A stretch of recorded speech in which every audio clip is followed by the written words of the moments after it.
Islam. Assalamu alaikum wa rahmatullahi wa barakatuh. May the peace and the blessing of Almighty Allah be with you all, and may Allah reward you for the sacrifice being here in this morning, and Allah subhanahu wa ta'ala make a great reward for all of you. We continue with our 40 hadith by Imam An-Nawawi rahmatullah alayhi. Today we talking about hadith number 32, and this collection is by Imam An-Nawawi rahmatullah alayhi, and the explanation by Sheikh Muhammad bin Salih Al-Uthaymeen rahmatullah alayhi. الحديث الثاني والثلاثون عن أبي سعيد سعد بن مالك ابن سنان الخدري رضي الله عنه أن رسول الله صلى الله عليه وسلم قال: لا ضرر ولا ضرار. حديث حسن رواه ابن ماجه والدارقطني. On the authority of Abu Sa'id al-Khudri, may Allah be pleased with him, that the Prophet sallallahu alaihi wasallam saying what the meaning is: لا ضرر, no harming, ولا ضرار, and not for somebody to cause harm. This is the hadith. Two words: لا ضرر ولا ضرار. The explanation by Sheikh Ibn Uthaymeen rahmatullahi alayhi.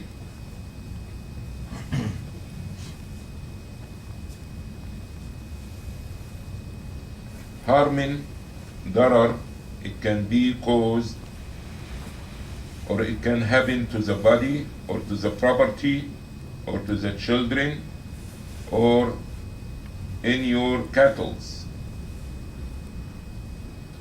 Dirar, the other term that came in the hadith, that mean not to cause harm to others. The difference between darar and dirar, that darar, harm, it happened unintentionally, that it did not intend to harm, but it can happen by accident, as example, or not paying attention. But al-mudarra is bil-qasd, that you do it intentionally. Example of this: a man who have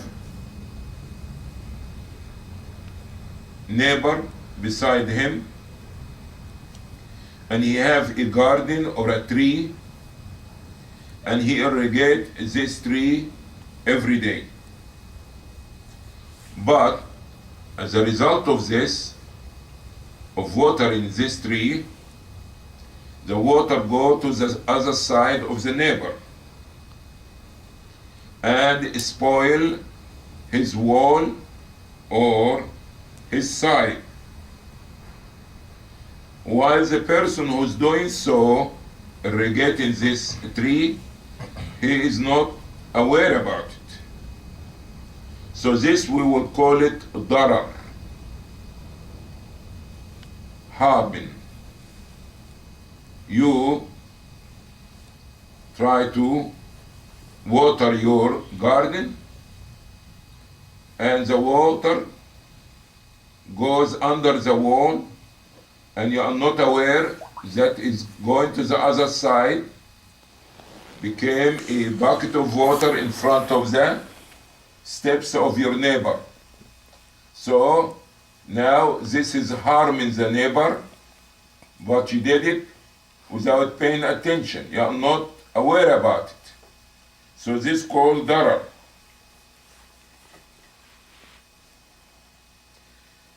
The other example, a person have a misunderstanding between him and his neighbor. So he will say, I'm going to cause him harm.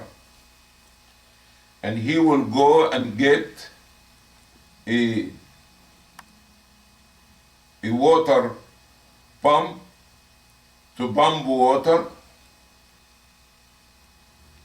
but he will get one that with a high voltage with a big noise, more than what is needed for him, only for purpose that this machine will be causing a loud voice to disturb his neighbor.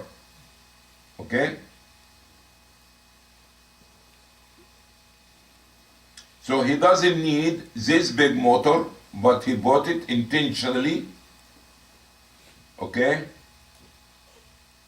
to cause a disturbance for his neighbor. This we call dirar or mudar.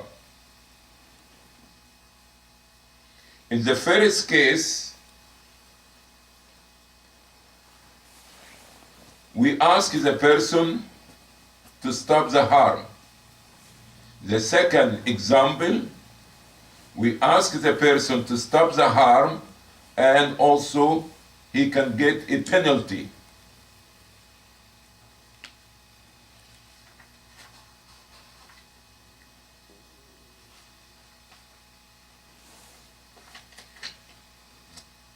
This hadith telling us about two things: a harming happen unintentionally, and a harm is done with intention. A harm is done, you are not aware about it, and a harm or disturbance that you intend to do it for whatever reason you have in mind. Both of them is not acceptable in Islam. But the first one that is done intentionally, that Islam is saying we have to stop it because it's disturbing somebody else. The other one we say that we're going to stop it. In addition to this, this person will get a ticket. Why? Because with his intention, he meant to harm his brother or his neighbor or the other Muslim or somebody else. The Shaykh rahmatullah alayhi say, وهذا الحديث أصل عظيم في أبواب كثيرة. The Shaykh is saying that this hadith, which is very short, 2 words, but is one of the main principles in many things in Islam, especially about buying and selling, or during marriage. As example, okay, a person try to disturb his wife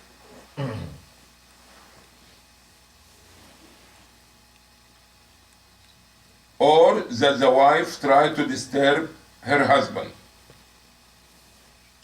or in the inheritance, somebody try to deprive some of his relatives from his inheritance. So whenever there is a harm, we have to remove the harm. And wherever there is a cause of harm intentionally, we have to stop it with addition of a punishment. As example, in the Jahiliyyah time, a man used to divorce his wife, and when she is about to finish her iddah, her waiting period, he will give her another divorce, take her back and divorce her again to prolong the waiting period. And when the iddah, the waiting period about to finish, he will take her back and divorce her and continue doing this. He doesn't have any intention of living with her in peace, neither he wants to let her go to be free to marry somebody else. So he will continue doing this, divorce, taking her back, divorce, taking her back, before the iddah over, so nobody else will marry her. So when Islam came, he fixes this problem and put the limit to be 3 divorces. After this, you could not keep her against her will. She have to go. Okay? Another example.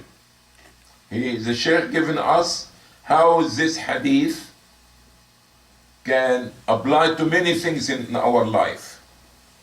Another condition. A man divorces his wife, and the wife have children. As a result of this, she would get the custody of the children. Okay? But after a year or two, the woman wants to get married. But she don't want to get married because her love for the children, and she's scared for her children, so she knows that her husband will take her, or he keep frightening her, telling her, if you get married, I'm going to get the children, or I'm going to get the baby. So now he have no needs. He's not even caring about the child, but he means of causing harm to his ex-wife. He's going to always be threatening her that if she remarry, that he will take the child or take the children. Not because he loves the children or he wants them, but only to cause her harm.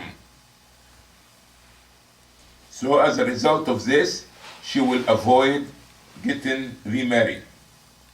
With no doubt that this is haram, this is forbidden, and this is transgression.